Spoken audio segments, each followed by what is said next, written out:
Привет, ребята! Добро пожаловать на канал. Меня зовут Алена Лайден. И я сегодня надела такое платьишко.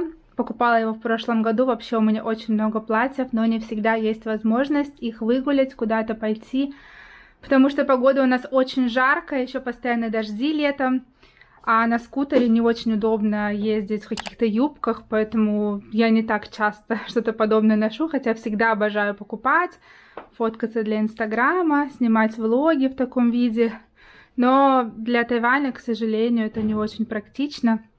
Но так хочется быть красоткой, вот и сегодня я вырядилась, хочу поехать погулять, развеяться, выехать из этого деревенского района, где я живу, отвлечься от ремонта. И возьму вас с собой. Кстати, вы знали, что вот такие двери открываются монеткой обычной? То есть, когда защелка, кнопка с другой стороны, можно открыть монеткой. Мы так закрываем от рабочих. Я вчера тут все вымыла, корячила, здесь все отмывала, потому что рабочие мыли плитку, и тут все засрали нам. Я хочу вам показать, как нам переделывали этот шкафчик. Теперь уже нормально, смотрите. Теперь мне зеркало уже по грудь, я себя хорошо вижу, ощущаю, и мне очень нравится. Вот смотрите, я подхожу там чистить зубы, и вы помните, как оно было мне вот до сюда. Сейчас все круто, хорошо, мы вызывали человека за 500 тайваньских долларов, он нам это все переделал. И оказалось, что эту полочку тоже криво повесили, ее тоже сделали более ровно. Защелку вот так нужно защелкнуть и просто закрыть, а потом открывать монеткой. Очень удобно. Хочу еще показать, что с нашим залом происходит. Здесь стена по фэншую. Демфон говорит, что нельзя, чтобы стена была неровная, то есть ее нужно выровнять обязательно, чтобы был поток денег дома. Поэтому пришлось... Ой, вот они все пришли. Демфон, рабочие, свекровь. Здравствуйте. Поэтому пришлось просить, это дядя Демфонга, он занимается вообще ручной работой с деревом, вот он сейчас там отпиливает, чтобы он нам эту стену сравнял, но изначально Демфонг просто хотел сделать это как стену, я говорю, ну давай сделаем хотя бы полочки, потому что пространства довольно много, и его лучше как-то использовать, да, ну не просто забрать это наше место, потому что я хочу, чтобы этот угол был для ребенка, как мы там, например, готовим что-то, сидим, смотрим телевизор, здесь можно сделать такое ограждение, чтобы ребенок играл с игрушками. Я говорю, ну пусть будут полки, да, мы какие-то игрушки поставим, там книги сюда. И Демфон говорит, да, лучше доплатить и сделать там полки.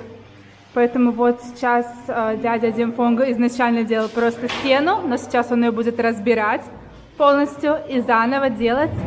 Так, чтобы это были красивые полки, мы выбрали из белого дерева, это все будет.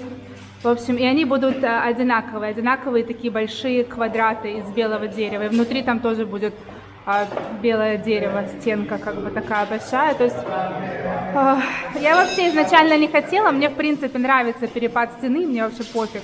Но так как это фэншуй, это важно для тайваньцев, но тогда мы это как бы место используем под полочки, да. Будем что-то хранить. Я уже говорила, здесь будет кухня, здесь будет диван, и тут телевизор. И дядя Демфонга также нам сделает полочки для телевизора. Я выбрала дизайн, как у Икеи.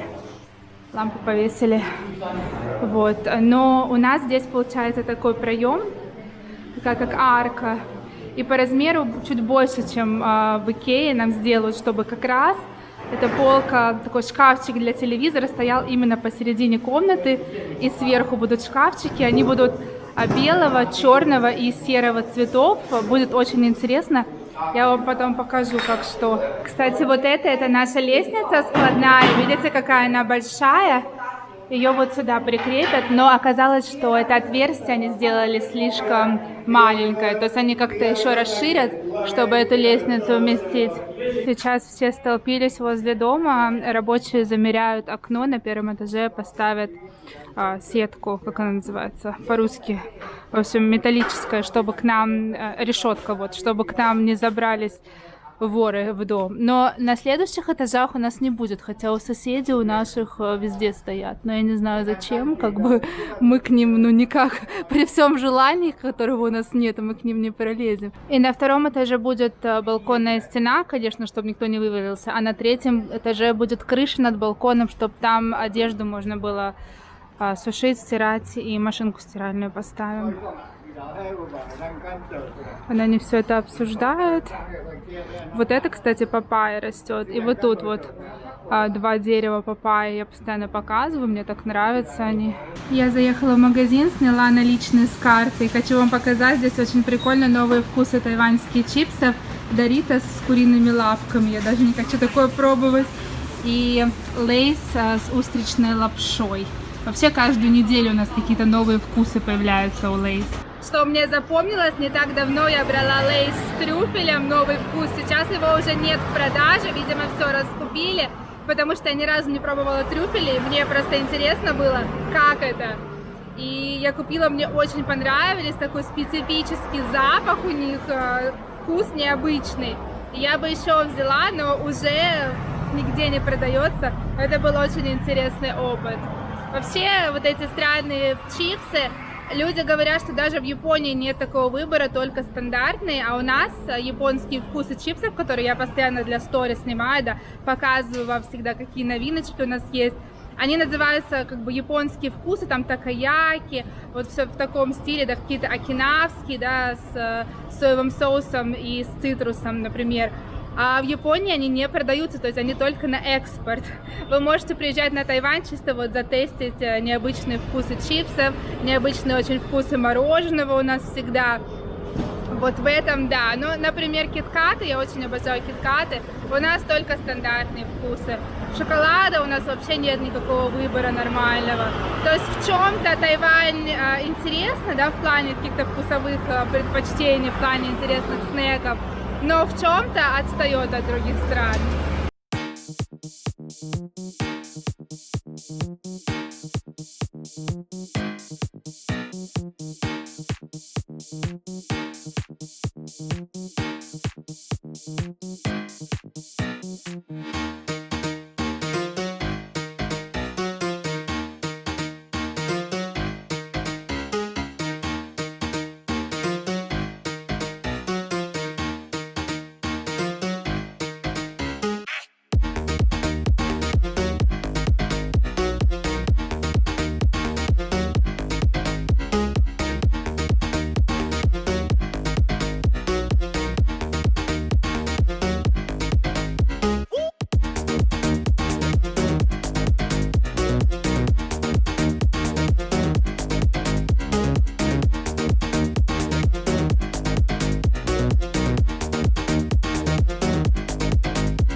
Пополняю карту метро уже с 3-го раза, потому что за раз можно не больше 20 монеток засовывать. Вот так тайваньские деньги выглядят. У меня очень много накапливается именно монет в кошельке, особенно сейчас, когда я плачу за прачечную, там нужно расплачиваться монетками по 10 либо по 50. Вот такие вот. И я всегда их сохраняю, потом полный кошелек. В метро по-прежнему нужно надевать маски. Я сейчас одноразовую такую надену, и когда выйду из метро, вернее, вернусь домой, потом, когда приеду, я ее сразу выброшу, потому что у меня развиваются прыщи, если долго носить вообще любую маску. Поэтому я их очень часто меняю. Давай. Вот, и вот так вот ношу. Я вообще ненавижу маски, реально. Очень сложно мне было вылечить прыщи. И каждый раз поездка на метро для меня испытание. Кстати, как я практически излечила прыщи, мне дерматолог выписал мазь с фузидиевой кислотой, это антибиотик. И мне очень помогает. Конечно, если у вас прыщи, вы тоже должны в первую очередь идти к дерматологу, смотреть на причину прыщей. По состоянию вашей кожи врач должен понять, что вам подойдет. Вот. Но что я хочу сказать, что еще мне очень помогло, это анализ уходовой косметики. Я долгое время не понимала, что у меня жирная кожа, и это азиатский многоступенчатый уход, когда там нужно и тонер, и эссенцию, и эмульсию, и крем, вот это вот много всего на кожу наносить. И я думала, что если наносить мало каких-то средств, то кожа будет недостаточно увлажнена. И я, не прям так много наносила, но там 3-4 средства могла наносить и удивлялась, откуда у меня потом прыщи. У меня жирная кожа сама по себе. И на ночь перед сном я наношу только тонер теперь. Ну и что-то под глаза мажу. Все. Как бы я поняла, что мне этого достаточно для моей, кожи. Она у меня очень-очень жирная. А по утрам я наношу просто тонер и эссенцию с SPF. И потом могу на это все, макияж наносить уже. Поэтому с утра у меня 2 средства на кожу, а по вечерам у меня просто тонер и под глаза крем. Все, что мне нужно. Если у вас сухая кожа или нормальная, или комбинированная, вы смотрите по ощущениям, да, по состоянию. И я поняла, что у меня кожа очень сильно жирнится, и я еще вот такой вот пирог из средств на нее накладываю. И из-за этого непонятно, что потом на лице. Из-за жары, да, также, потому что на Тайване жарко. И когда я это все накладываю на лицо, еще в жару, полный трешак, поэтому я для себя решила, вот я наблюдаю за состоянием кожи, что оно мне не нужно в таких количествах. И да, лицо стало приходить в норму. Ну и также вот крем с антибиотиком мне очень помогает. И если у вас проблемная кожа, обязательно покупайте средства с салициловой кислотой, специальные от прыщей, от угревой сыпи. И я начала пользоваться тонером от Innisfree. Я вставлю, как он выглядит. И это просто бомбически. Там есть 2. Один для нанесения на ватный диск, он как тоник больше, да? А другой именно как тонер. Я купила сначала, который на ватный диск наносится, но я все равно использовала его на руку и на лицо сразу же. Мне так привычнее, удобнее наносить. И я скажу, что он реально контролирует выработку кожного сала. Обязательно пользуйтесь такими средствами, если у вас жирная кожа, склонная к высыпанию. Советую, вот как у меня, берите от Innisfree. Я слушаю BTS, мне безумно понравилась их новая песня.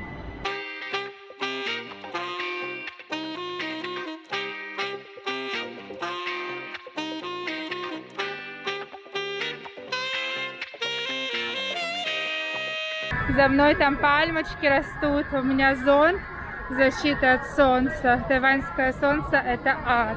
И очень жарко, 40 с чем-то. Всегда у нас летом.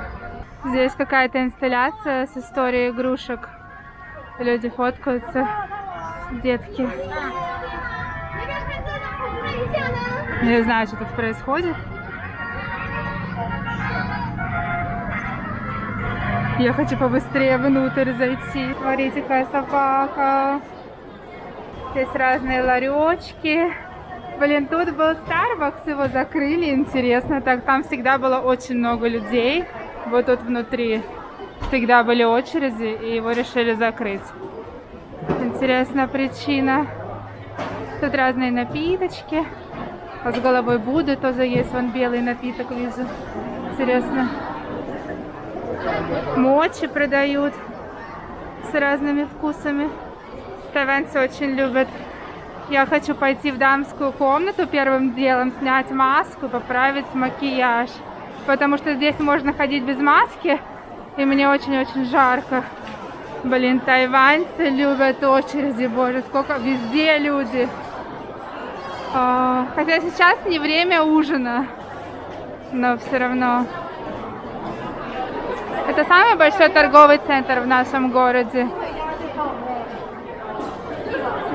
Какой стиль Тайваня, интересное платье, мне понравилось. По бокам с разрезами.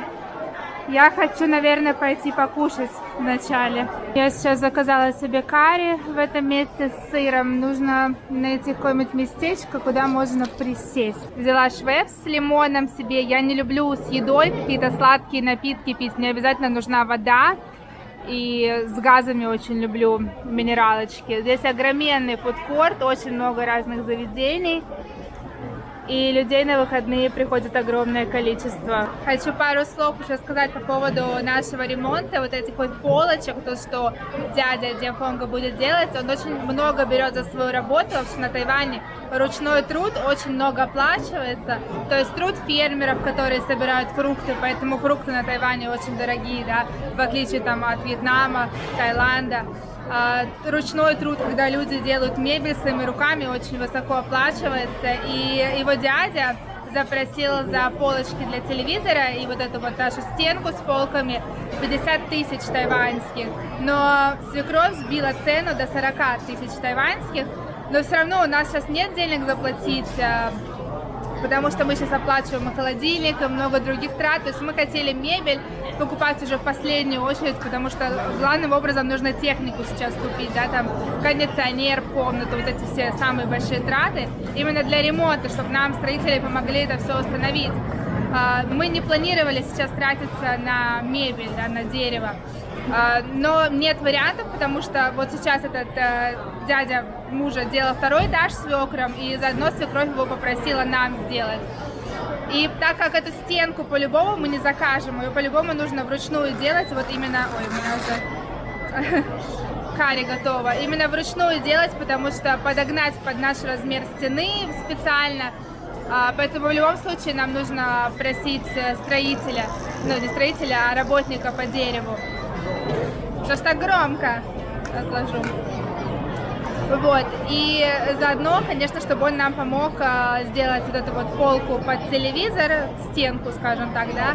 И Дианфон говорит, качество также дерева вообще и работы лучше, чем если в Икее покупать. Поэтому сейчас откуда-то нужно брать деньги, чтобы оплачивать этот его труд. Но, конечно, 40 тысяч тайваньских за полку и за стенку для телевизора, как по мне, это, конечно, дорого, но для Тайваня это, ну, нормальные, адекватные цены. И я надеюсь, он сделает все так, как мы хотим. И я видела просто, как он второй этаж сделал свекром, все очень качественно. Вообще, знаете, я смотрю на людей, у кого золотые руки, вообще там, кто умеет красиво вышивать, да, какую-то посуду глиняную лепить. Началось опять. Ручной труд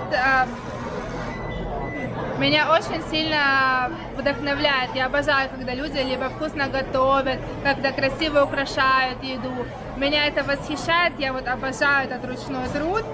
И круто, что на Тайване он классно оплачивается, но для людей, которые заказывают ремонт, это очень бьет по кошельку. Приятного мне аппетита. Мисо-суп, какая-то закуска из бамбука, она скорее всего, и горяченный карри, котлетка тонкацу, сыр и немножко овощей. Вон еще одна собачка в коляске гуляет. Тайваньцы их любят брать в торговые центры. А я пришла в поле Лула посмотреть, что здесь вообще происходит. Сейл. Ничего себе, сейчас посмотрим. Это новый тип маечек вот сейчас из новой коллекции. Я не помню, я не была здесь 2 недели или 3. Это магазин больших размеров. Платье, которое сегодня на мне, это из этого магазина. Вообще большинство моей одежды в последнее время из этого магазина. Первый образ, смотрите, какая красивая юбка. Она мне большая в талии, потому что для азиаток шьют на фигуру яблока. Я думаю, если ее подшить, то можно, в принципе, купить. Может, я даже сама смогу как-нибудь ее подшить. Она мне очень нравится. Вот эти оборочки смотрятся безумно стильно. Но вот видите, топорщится, потому что большая. А насчет блузки не знаю. Я ее взяла чисто, чтобы как померить с каким-то верхом. Конечно, она по стилю сюда не подходит. Но, в принципе, она очень такая современная. Мне все идет.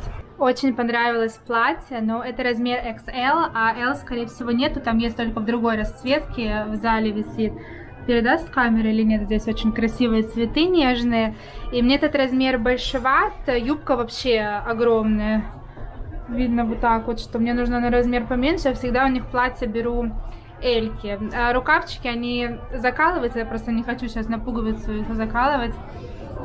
В общем, стиль мой, да, я бы подумала, если бы оно было более приталенным, более L размер, но, к сожалению, просто примеряю. Как вам платьишко в клетку? Я не знаю, я очень настороженно всегда к клетке отношусь, она вообще может рябить на камеру, и когда вся в клетке, как-то для меня слишком пестро, слишком ярко. Как вы считаете, фасончик неплохой? Но, может, просто я себя не особо вижу в клетке. Мне как-то привычнее более спокойные пастельные цвета. Ребята, какое офигенное платье. Меня очень смущает вот это лицо. Я не люблю большие принты, которые тем более по размеру больше, чем лицо свое собственное, потому что оно перекрывает. То есть весь взгляд сюда, не на вас. Если бы этого не было, я бы вообще, не раздумывая, купила это платье, потому что нравится сочетание принтов. Очень классная юбочка.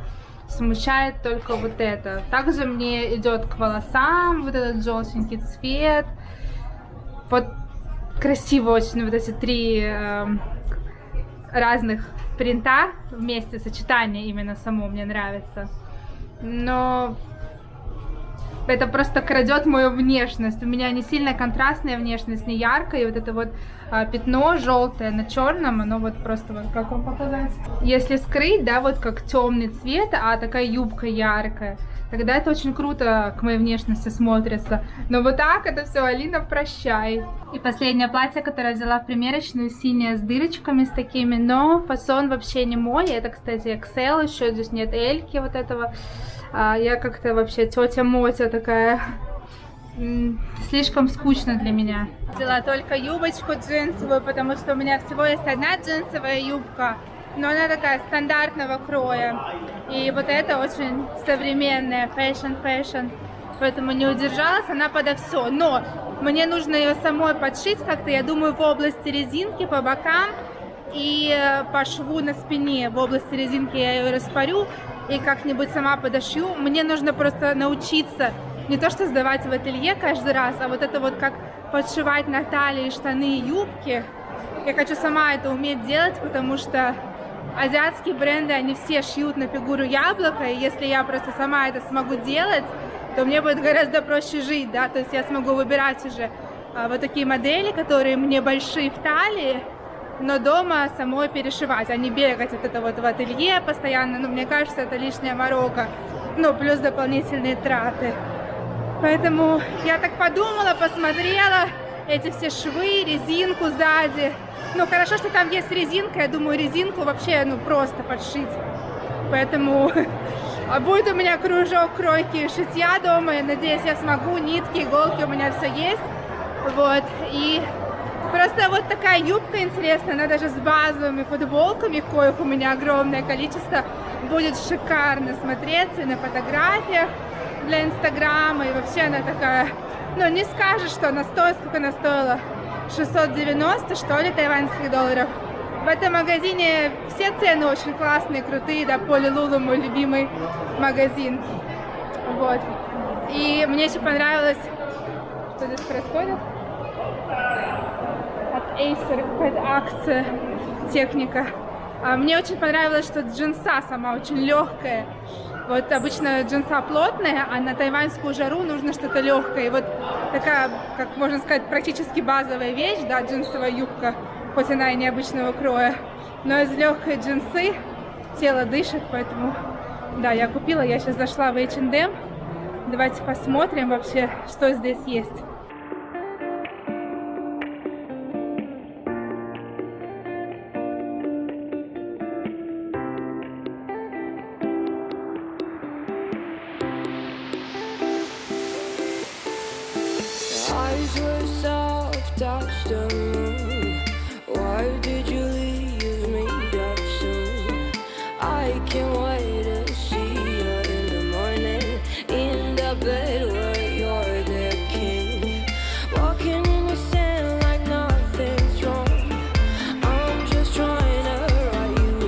В Дайсо уже Хэллоуин начался в конце августа. Здравствуйте, блин. Интересно. У меня закончилось средство для мытья спонжей. Хочу посмотреть. Ой, смотрите, это картошка с honey butter корейская. Вообще есть такие миндальки, а теперь с таким вкусом еще и картошка. Мед с маслом. О, Line Friends. Какао-ток, вернее, Friends. Столько людей пришло сегодня. Здесь целая секция с разными тыковками, все это декорации Хэллоуин, интересно, уже продают. Я взяла вот такой вот розовый, красивый. Хорошо отмывают. Я спонжики, кисти только такими средствами покупаю. Еще в Минисо продают. В Пое на Тайване тоже продают. Смотрите, в Дайсо продают такие шарики. Они убирают запах. Вот эти без запаха шарики. Написано для living room, для гостиной. Вот эти с лавандой. Вот как у нас рабочие курят во всем доме. Я бы везде поставила. Но сейчас просто, столько человек и столько смога в доме, что, мне кажется, это не поможет. Это же просто в каждом углу такое. Здесь, конечно, очередь огроменная. Я еще беру для стирки вот такой вот с пандочкой и такой обычный для лифчиков пакеты, потому что мне не хватает. У меня сейчас только 3 осталось, они приходят в негодность, теряются. И в основном все вещи, вот типа платьев, нижнего белья, я это все стираю в пакетах. Тут специально разные печеньки, снеки, вафли, кукурузные какие-то чипсы, чтобы люди, пока стояли в очереди, это все выбирали. И реально маркетинг работает. Кстати, это нарукавники для жары. Многие тетушки на Тайване, когда на скутерах ездят, такие надевают. Это от солнца козырек тоже, от солнечных лучей. Часто вижу на старых тетушках. Вот знаменитый корейский миндаль. С кукурузой есть разные вкусы здесь. Даже с клубникой. Есть персик также. Вот он, персик. И вот самый знаменитый вкус honey butter. Я очень обожаю вот такие. Они реально вкусные. Ждем, ждем, ждем. У нас стоит здесь фотобокс Пурикура. Можно фотографии моментальные делать. Здесь 100 тайваньских долларов. Такие интересные. Никогда не замечала, кстати, можно с демфонгом или с друзьями прикольнуться. Зашла в магазин, смотрите, какая прелесть. Пила стоит 1780, босоножки. Но они, конечно, могут быстро запачкаться. Здесь еще есть также белые. Вот такие тоже белые, с черной подошвой. И New Balance 3 цветов. Это все женские. Этот магазин называется ABC Mart. Фила новинки, вот такие телесного цвета. У меня вот такие подо все не подходят, но я их редко ношу. Берегу, особенно сейчас, когда у нас все перерыто с ремонтом и везде грязь. Я вообще боюсь белую обувь надевать.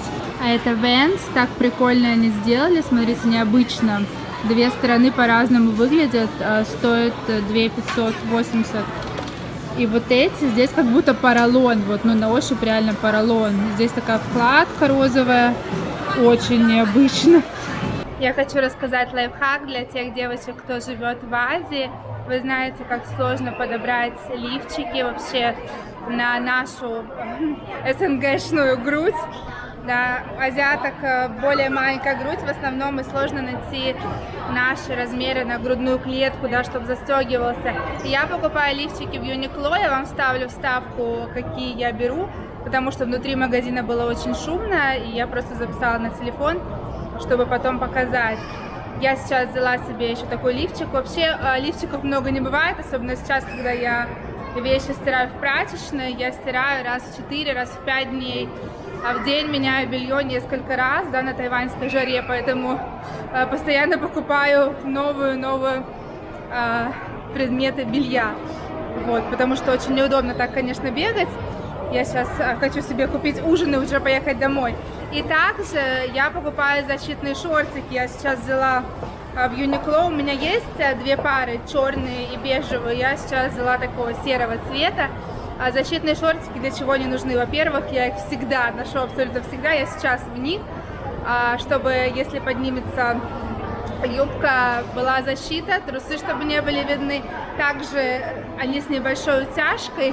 Очень удобно, что не видны складки, не виден живот. Но эта резинка, эта утяжка, она не больная, то есть она вообще не чувствуется. И также, чтобы ляжки не терлись. На жаре особенно актуально, конечно, без таких шортиков я бы не смогла и 5 минут проходить в платье или в юбке. Поэтому, девочки, кто любит платьишки разные, обязательно покупайте такие шортики в Uniqlo. Очень советую. Здесь такая очередь в пекарне. Зашла взять нам с Демфонгом булочки с творожным кремом, очень вкусные.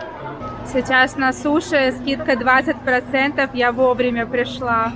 Сейчас поржала с продавщицы суш. Она мне рассчитывает, я говорю, мне еще пакет, она мне рассчитывает по полной цене. Я говорю, так скидка же на суши. Она такая, извините, извините. Короче, ну рассчитала меня со скидкой. Как бы дает мне деньги и все, чек и все. И я говорю, а пакет? Она такая, извините, извините. Просто заработался человек. И я такая, сервис, где мой сервис? Все, ребятки, я сейчас иду на трамвай, потом на метро, а потом на скутере домой. И я уже очень устала. Не знаю, сколько я шагов прошла. Я вам не все показывала, куда я ходила. Я тут просто пробежала, посмотрела, что как где есть, что новенького. Вот. Подписывайтесь на мой YouTube, если вы еще не подписаны. Также на мой Instagram. Ссылка в описании. Я не могу даже поднять руки. Все болит, сумки. Увидимся с вами совсем скоро. Всегда ваша Алина. Пока!